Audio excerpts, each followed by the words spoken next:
and hand it over to you. Okay, great.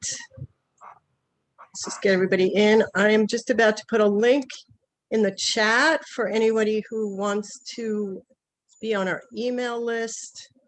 It's just a good way for me to follow up. I'm going to be talking about using paper in for almost any kind of curriculum topic. That's what I've been working on this whole past year. That's called Engineering with Paper. You know that because it's in the title. If anybody wants to access that. And you can see behind me, I have some of my projects. I'll just, while we're waiting for everybody to get here, I'll show you a couple of these.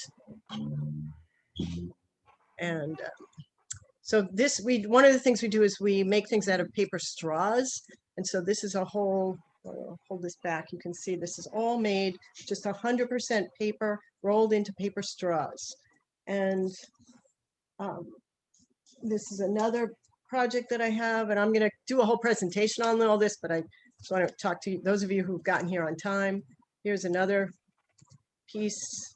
So we make all kinds of projects out of paper, tape, and scissors. And I'm just waiting. Hello, everybody. I'm going to put this again in the chat. This is just it's just a link to a Google form that I have so that I know who you are. If anybody's so inclined while you're waiting to fill it out, it's just your email address, so that I could get back to you and send you some things where, let's see. All right. Just giving it a couple of minutes because we know it takes a couple of minutes to log in. And also, if you want to put in the chat where you're from, it's just very helpful. I am in New York City. I am talking to you from my maker space, and I'm going to show you what that is. So for me, it's 1 o'clock in the afternoon. I know there've been a lot of people on the sessions from all over the world. I've been attending several of them. I assume most of you have attended several of the sessions. It's been amazing. And I'm just interested in where everybody's from. A lot of people in Oregon. I'm getting a good, a lot of people in Oregon today. And actually, I'll put one more thing in the chat, and then I'll come back and do that. I'm just going to put the link to my website, which you probably already have seen, but just so, and I'll kind of keep repeating that as we go. Okay, and I'm going to get started. Okay, so here is, oops, now doing 3 things at once. Okay. That's the link to my website for everybody's here. Okay, so welcome. My name is Godwyn Morris. My name is spelled, you can see how it's spelled. You're going to need the spelling of my name. So notice it because I'm going to show you something that's going to be happening over the weekend that you'll need my name to access. And I think we can just go ahead and get started.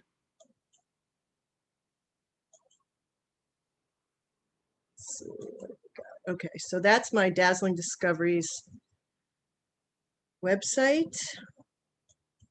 And before I go any further, I want to suggest that you get these supplies handy. Paper, tape, scissors, could be any kind of paper, computer paper, printer paper, could be old magazines, notebook paper, whatever. Paper, tape, and scissors. That is what we're going to be working with today. That you can make dozens and dozens of things with that. But I just want to say, go ahead and get that now while you're waiting for me to get started. I will give you a minute on that one. And for anyone who's here with me,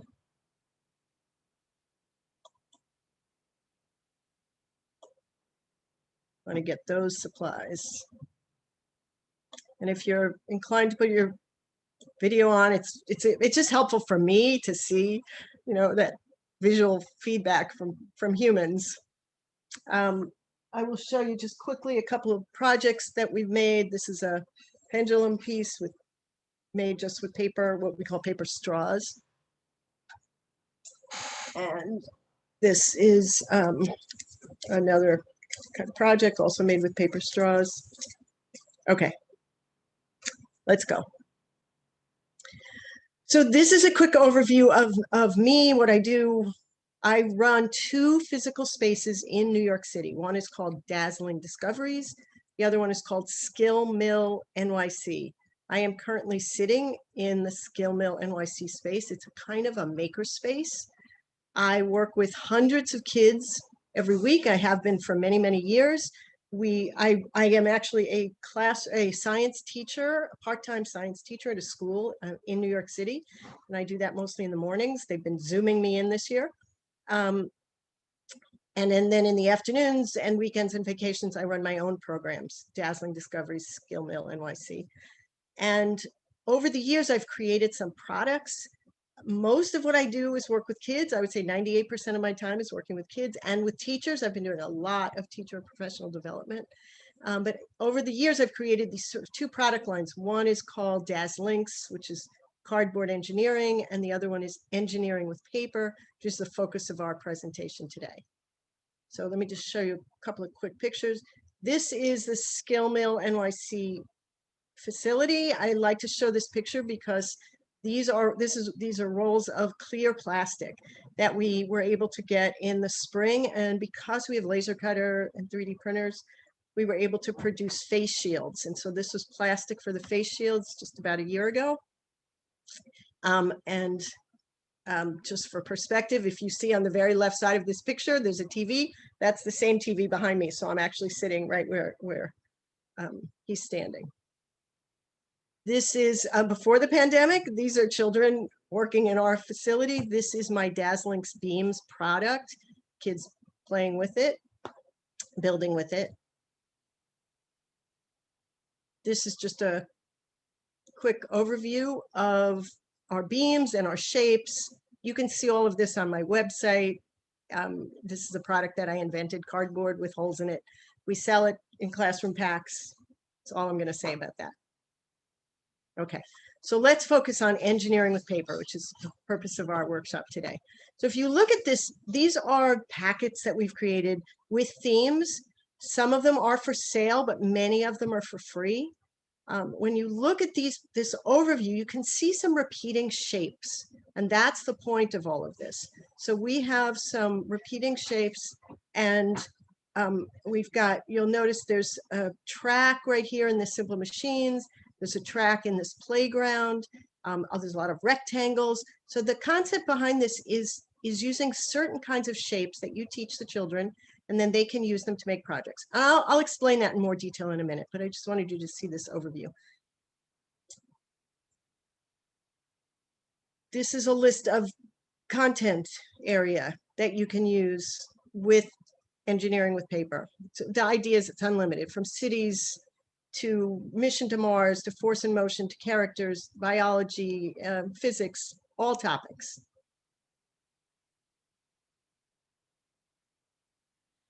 This is, so we have not actually published any books, but we have been published in the New York Times. And we've been in the Times 3 times.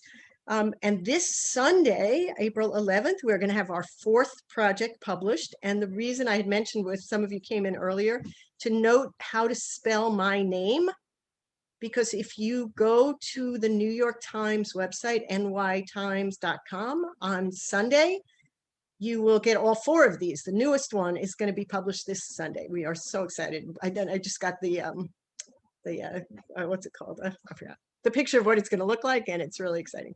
So I'll tell you about that anyway. But these are projects that we have with the instructions published in the New York Times. And again, there'll be a 4th one on Sunday. Okay, so here's some examples. This is paper axles. This is our vertical axle. Again, keep in mind that this is all made with paper, and it's all made with basic shapes. So this is primarily cylinders of different widths. I'm going to show you some examples so you get an idea of what this looks like. This is another, basically cylinders, pulleys. And this is to show you the range of the kinds of projects you can work on. This is great for, actually, this is a really great project for evolution because you make some shapes and create common characteristics among your creatures. This is my personal favorite. I just love the fact that you can make an entire balancing beam project with just paper.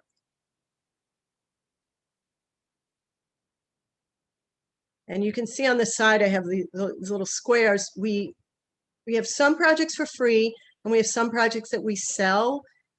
They're just what's in the project is instructions about how to do it if you want to share it with your students. You are very welcome to look at all of my pictures and copy them and just make them if they make sense to you.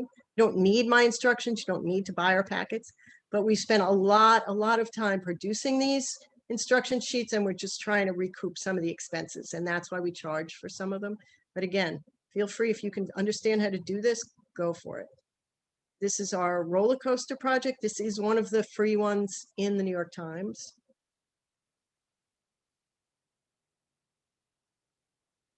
This is the maze. It's also in the New York Times. And we also have a packet. We have downloadable packets, instruction packets on all the projects. This is another one of our free ones. This is the city block. You can see these are rectangles. We actually were commissioned to do this for the census last year.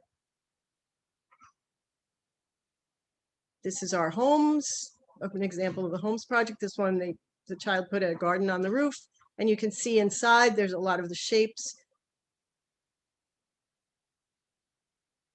This is part of our playground or our paper straws project. This is actually a swing right here. Somebody who's making a vertical playground. This is what some of the projects look like, just to give you a little more, show you the versatility of what you can do with paper straws.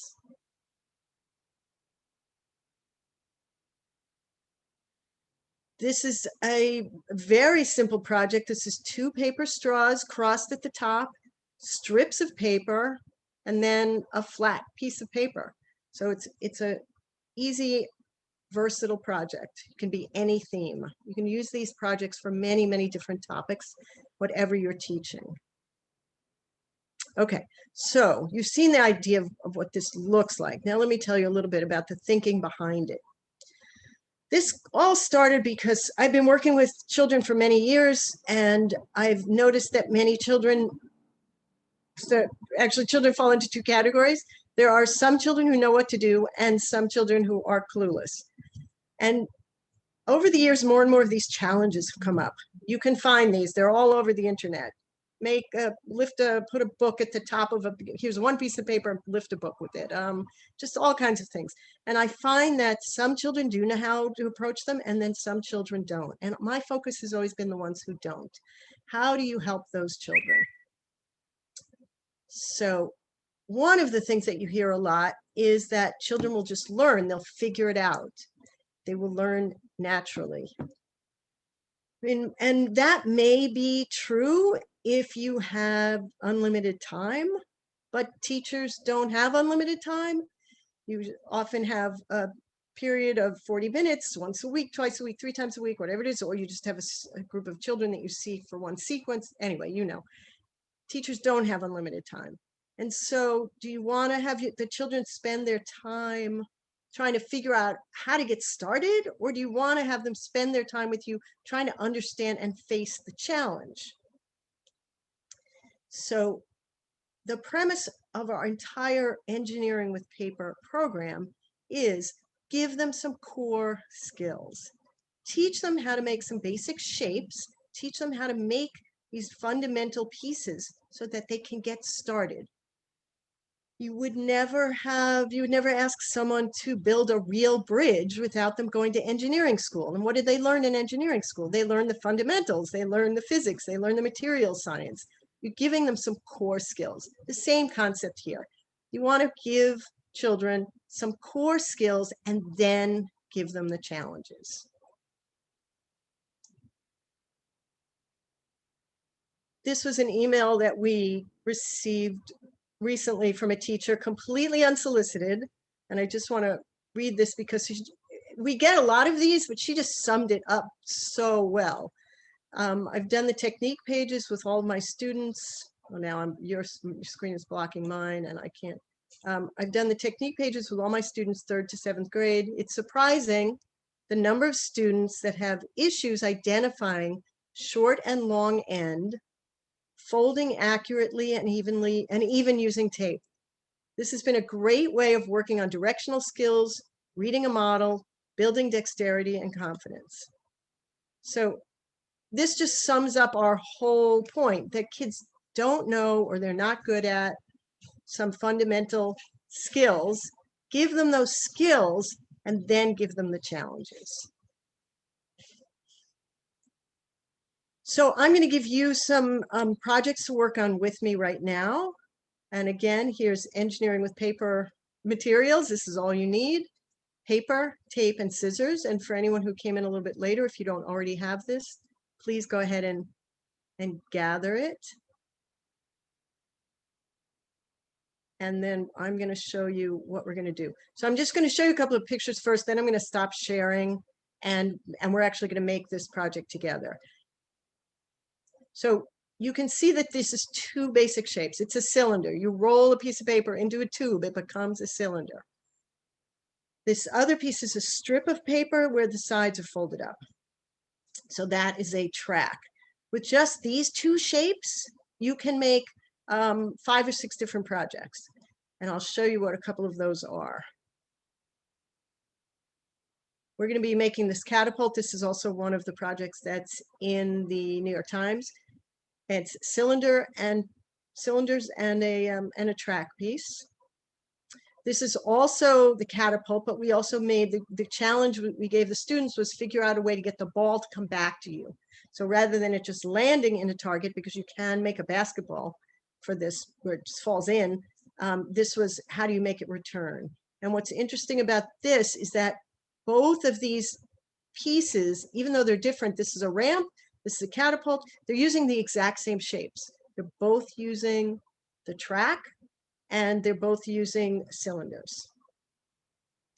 Again, this is just the overview of what we've got.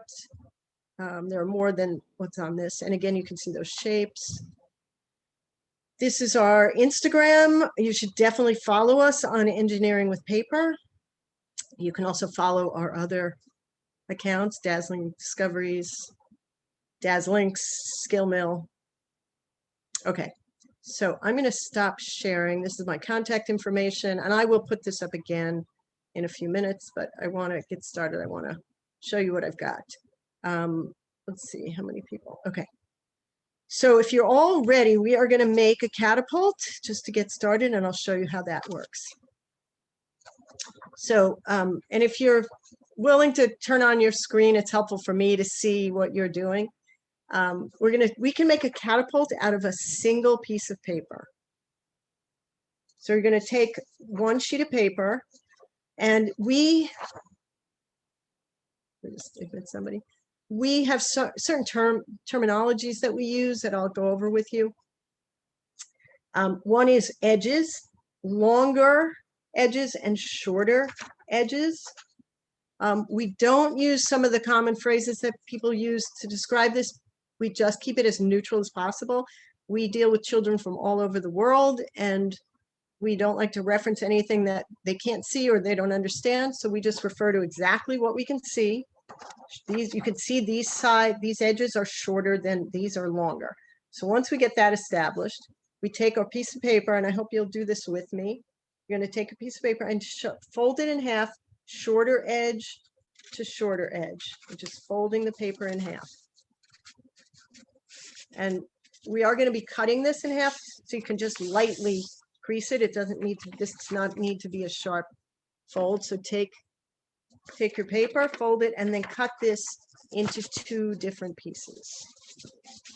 And I will be doing that with you just so you can see. And if anybody wants to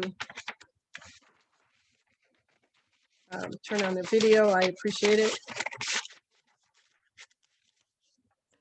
So then I'm going through it with you the same way I do it with students so that you can hear some of the way that I describe it. And I always clarify it. So now we had 1 piece, now we have 2 pieces. And then we're going to take one of those pieces, we're going to take and put down on the table, because we only need one at this time. And now the shorter and longer edges have shifted a little bit. So now our shorter edges, our top are here and here. I mean, obviously it could go either direction. So we just go here and here and longer and longer. So the next thing we do is we take a piece of tape, and we're going to put a piece of tape along the top edge. And just so you know, this is a free download on our dazzlingdiscoveries.com website. It has all the instructions that I'm giving you. It's also free on the New York Times. So if you don't need to write this down or remember it, it's all very clear. So that you take a piece of tape. So I use masking tape. That's what I find, but it will work with any kind of tape. And I'm putting the tape along this edge so that it's sticking up. And what we're about to do is make the fulcrum. We're going to be making that cylinder. So we take this piece of paper and we're just literally going to roll it up, and you can decide how big you want it. Now I'm up in the air, so I'm just putting it down to get it started, and then I'm just rolling it. I would say roll it, and then the reason we put the tape on first, particularly for kids, you want them doing this on the table. And what happens is when you start rolling, you just roll right over the tape and then it sticks. And you don't have to be fumbling with a piece of paper. So this, oh, I keep turning direction, but can you see what I'm doing? So you're just rolling, rolling, rolling, and you just have a cylinder. It's about the width of 2 fingers. That's it. That's the first piece.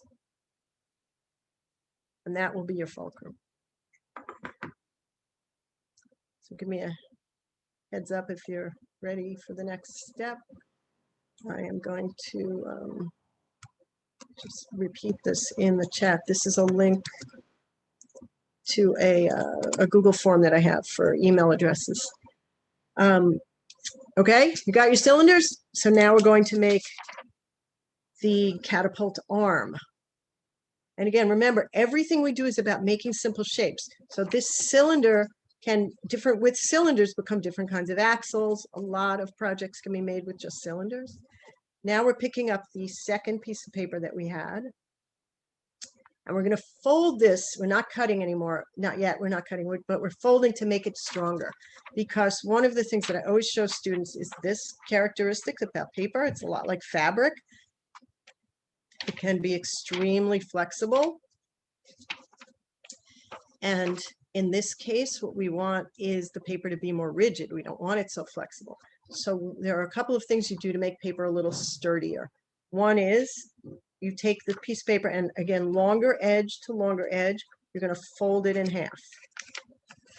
You're going to fold that piece of paper, just fold it right in half. And you can see immediately that it's already a little bit stiffer. It's flopping from here, but it's not waving as much. That stiffens a little bit. But then to make this paper significantly stronger, we fold up the edges. And again, this is much easier if you do it on the table. So you put it down on your table, and I'm going to show you. And then you fold up your edges. So that's all I'm doing, taking that same strip of paper and just folding over the edges.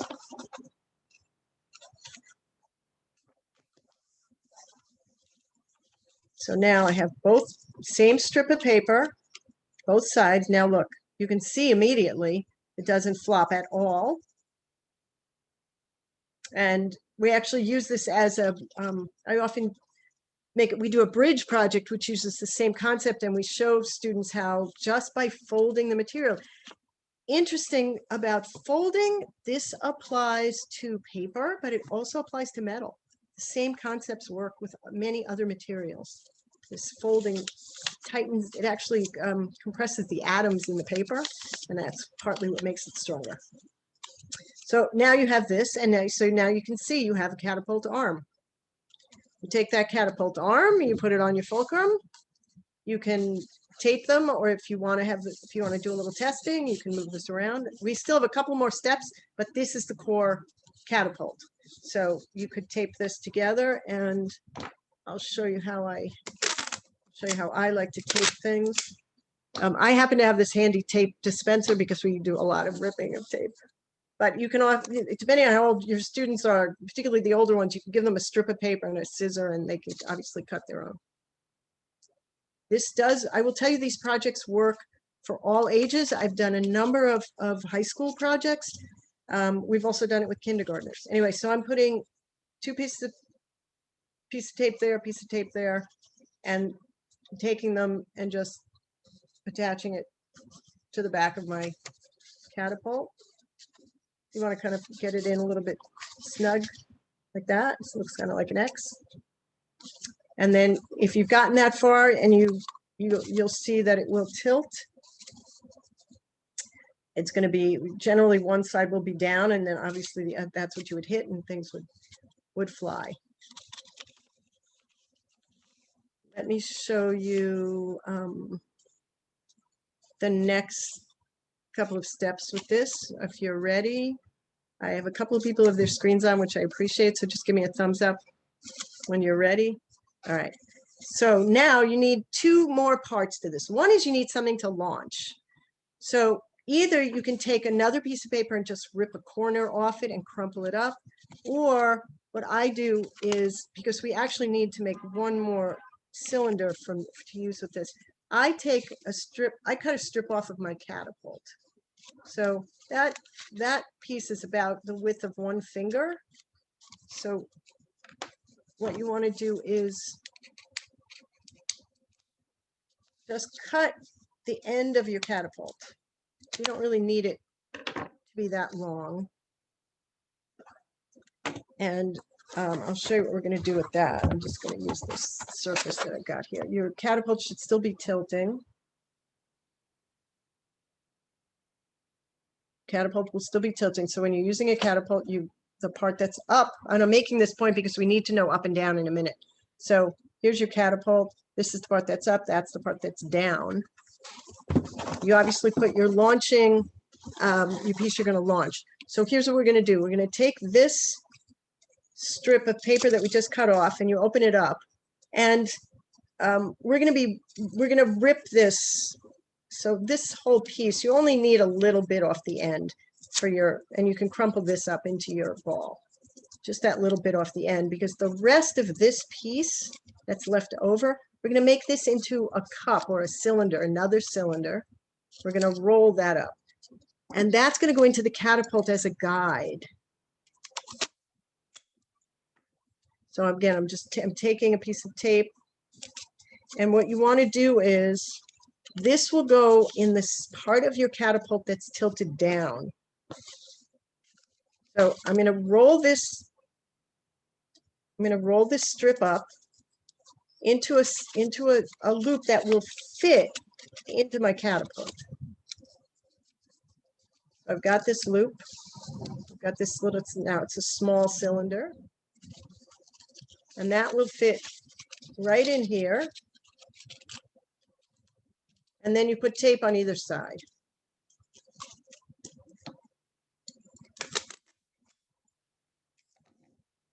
And that will hold it in place. And the reason we're doing that, I don't know if you tested your catapult without this. If you did, you would have noticed that the little piece of paper ball that you made launches mostly vertical. So if you want to actually aim at something, you need to redirect it. This is great for teaching all kinds of physics concepts.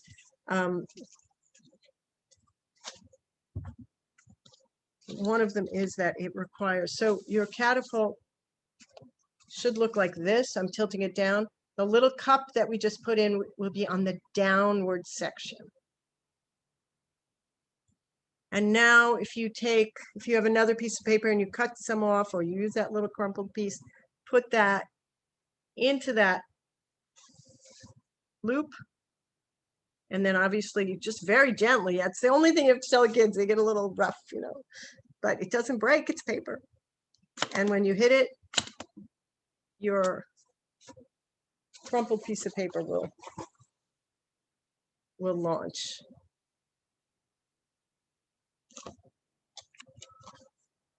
Yeah, I see somebody, great. I just love that response when you see how far it goes. Isn't it amazing? It's so simple. And it's just so much fun. I will tell you, this is a thrill in the classroom. And it doesn't matter if they're 15 years old or 5 years old. Everybody loves this. And it's just shapes. So if you had said, oh, we're going to build a catapult, and how would they get started?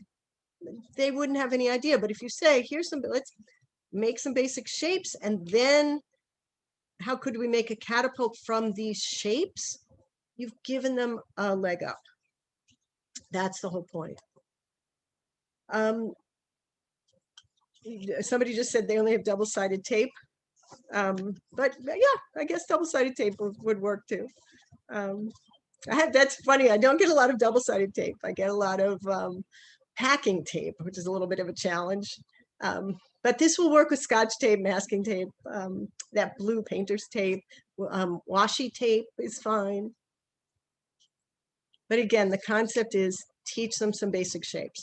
So then once you know how to make that basic track piece, you can make it out of you can make it in any size and make it out of any size paper. So the same thing with a full sheet. If you wanted to make, if you wanted to make a target, actually, I'll show you I'll do it this way first. So you can cut paper into strips this way, and then use these pieces to make targets. You can use this, cut these longer strips. Again, on our website, as part of it, we show you how to make all of these things. But you can make a separate track out of this. You can also make a cylinder out of this, which becomes the basketball. And then if you're going to do that, and the kids make some kind of a target, you can talk about making a backboard. And why is there a backboard on a basketball? Because you need to redirect the motion. Things stay in the same, Newton's law, something in motion stays in motion in the same basic direction. So if you need to shift the direction, you need to put a backboard. So you make this, and then you make, and then you can make a backboard out of the other piece of this. And our backboard is the same thing as the track. We fold it this way. If I'm going too fast, tell me. I think this should make some sense. Folding up these edges, this stiffens it. This can then get taped to the back of this, and you now have a backboard. At that point, students are pretty good at figuring these things out themselves, particularly once they've understood the basic cylinders. Let me show you again. For anyone who came in a little later, this is my overview screen. My website is up here. My email address is on here. My name is on here. Let me show you. Oh, we're just going to go through this backwards. There, that's what I wanted. So this is the same thing. It's using that same track piece. It's using the same backboard piece, but they're pushed to the front of the basket instead of the back. It doesn't really matter. It makes a ramp. This was a challenge of how to make the ball come back to you. And now that you've made the catapult, this should make some more sense.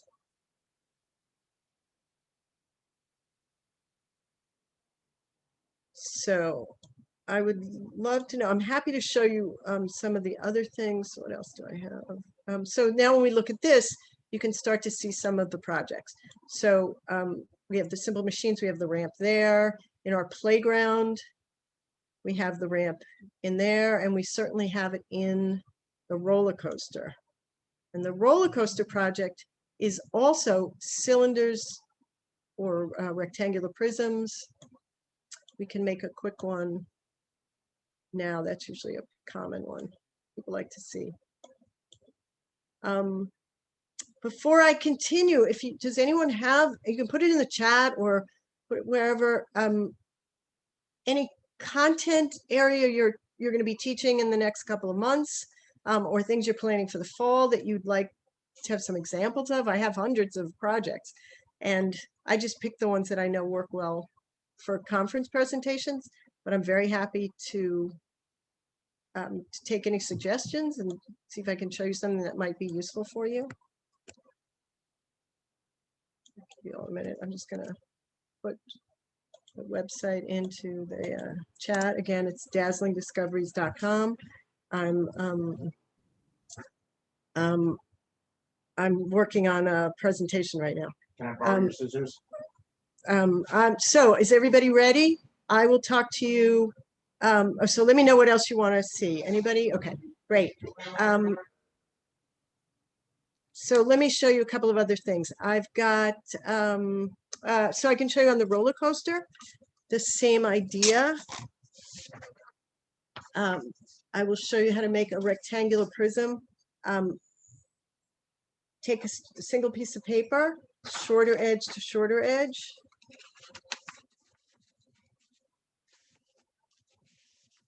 Now I'm just using a full sheet because I have it. You can make these any size. Fold it in half, open it up, and then fold these pieces into the middle. Kind of like cabinet doors.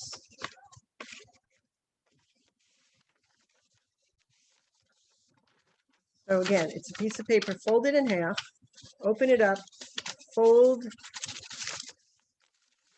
the sides in, and then take a piece of tape. I'm going to get my tape. And you're going to put the piece of tape right here where the two cabinet doors meet.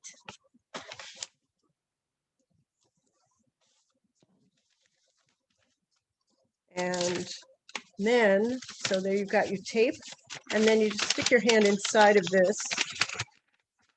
and it pops out, and it becomes instead of a cylinder, you have a rectangle.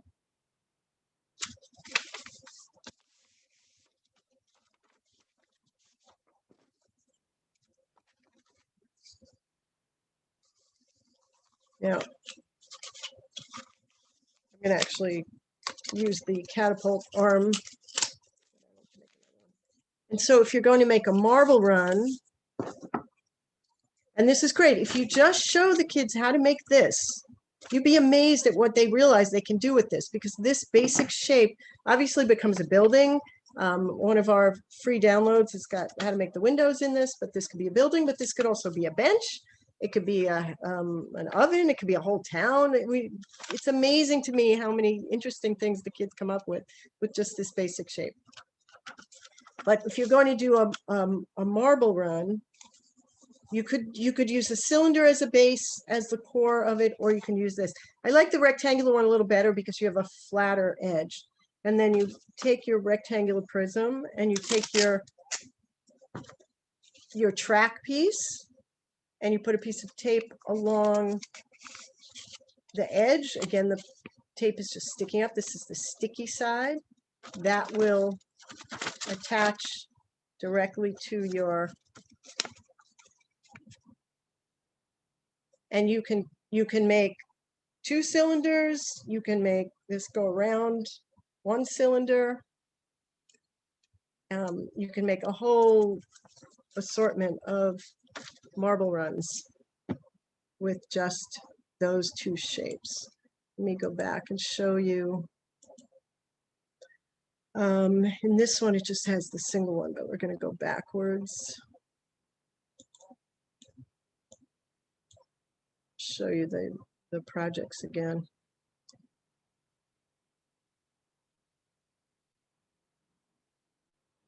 Here.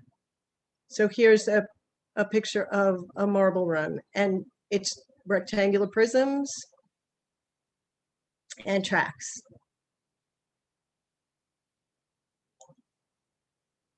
That's the whole, again, so you can make with just those 2-3 shapes, some kind of column piece, some kind of track. You can make a ramp. You can make ramp at different angles. You can make a roller coaster. You can make a catapult. That's just 2 or 3 shapes, and you've already got 5 or 6 different projects. So we like to see the students learn all of the shapes, or at least all the basic shapes first, and then go ahead with challenges. That's what we've been told by a lot of teachers. But it depends what your objective is. If you just want to teach force and motion and you just want to have them make a catapult for a day, that's fine. And you just teach them those basic pieces. The more shapes you teach them how to make, the more resources they have to draw on when they're going to make something. Let's see, what else? Let me know. Any questions? I'm happy to keep going. We have another 10 minutes. I can show you a few more things. I would definitely say to look at our Instagram, which is what I'm going to show you now, because that will give you the, that really gives you the biggest overview of all of our work. Just get that up and loading. Okay.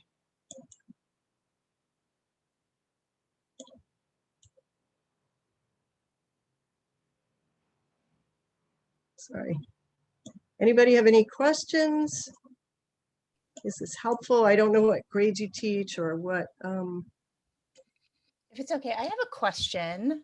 So actually, I work with community college students, and we're looking for a lot of times cheap, simple ways that students can learn basic concepts, or maybe they're not even in like a particular engineering major or something like that, just to learn some of those skills. And in community college, as you probably know, we have students that start at pre-college levels, also. So I know that you said you primarily work with like elementary, middle school students. Do you have any We do. So, or if you heard anything at the college level, and like how to make that meaning, like, I mean, just this by itself would be fun, especially why this was attractive is like in the virtual world, we could actually do some of this stuff with our students. Yeah. So exactly. Like some ideas to make it more meaningful for college level students, and maybe ways that you evaluate that. I don't know if you have any mechanisms of evaluating that or some good questions to ask. So we've done this a lot with high schools. And I know it doesn't seem like it, but it's been very successful with high school students. I mean, that's the world I live in, so I that easily transfers into college, because kids don't, even at that age, teenagers, and in fact, they become even less hands-on as they get older. And so even if they were a little bit more inclined to when they're little, they often forget it. And you need the spatial reasoning. So from an evaluation point of view, that in itself is helpful, just to teach them some basic skills. We do have some things that are a little more complicated. So the roller coaster project, in fact, we've done regularly with high school kids, because that can be more complicated.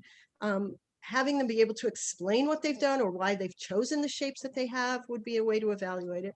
And then our paper straws, which we have as a download as our playground project. And I think it's a $12 download. None of these things are expensive, and you can use them for dozens of people. So, we're just trying to pay ourselves back for the amount of time for making the packets. They're not expensive.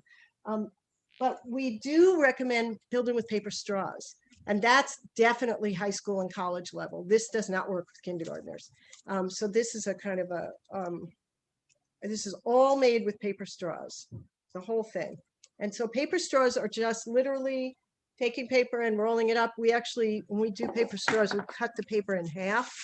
So we use a half of a sheet like we did for the catapult, and roll that because it's smaller and it makes it a little more functional. And in our playground project, we show you how to different ways of connecting the paper straws. But that's definitely a college level project. The other is to teach them all the shapes, have everybody practice. We have what we call our technique pages, which show you all the shapes, show you how to make them.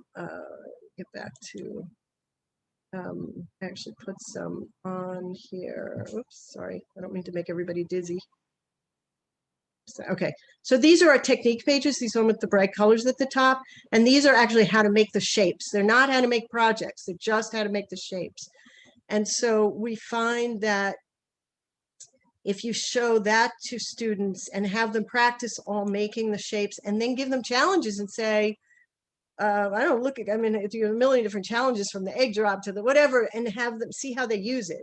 Or have them, if you're, I don't know if you're dealing with education students, but With all STEM students, yeah. yeah, but have them make a model of something, have them make a lesson of something, how to make, so I can give you one challenge.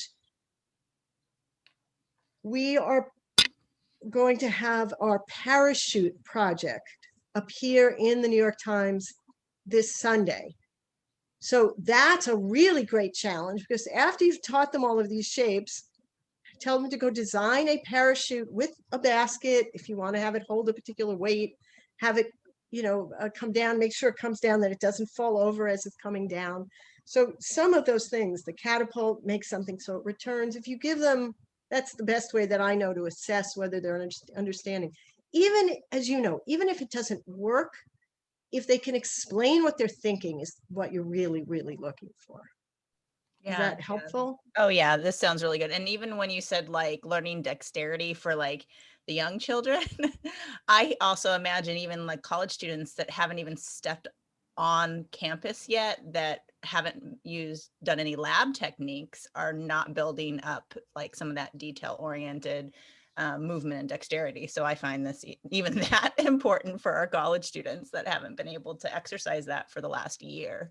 So it's, that hand-eye coordination, that spatial reasoning, that is so critical for everybody. And at a 12, 13 years old, a lot of kids lose contact with that. And I mean, I just love it. I love making things, and it just helps me, my creativity and my thinking about everything in general. So I recommend it for everybody. Again, the website is dazzlingdiscoveries.com. I think we're going to get, we're ending in a couple of seconds. Just going to put it in the chat again. We have a lot of free downloads. We have a few packets that we sell. And feel free to get in touch with me. You can find all my contact information through the website. I'm very happy to help. I love having people say, oh, can you help me make a project for this lesson? We've covered a lot of the physics topics. We're starting to think about how we can branch out to some of the projects. But again, look at my name. If you write it down, spell it correctly, and go to the New York Times on Sunday, you'll get the new project, the parachute. Maybe some of you want to try, see if you can design a parachute on your own before. But we will have, you'll be able to find 4 projects if you search my name on the New York Times website. If you search today, you'll get the 3 projects. And again, there are free downloads on our website. Anybody else? I know I see in the chat that there's a form, a feedback form to complete. And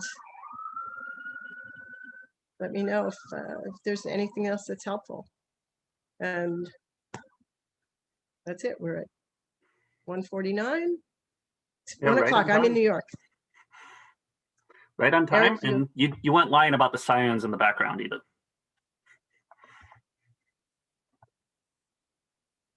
Great. Thanks for really, and I'm very accessible. I love talking to people.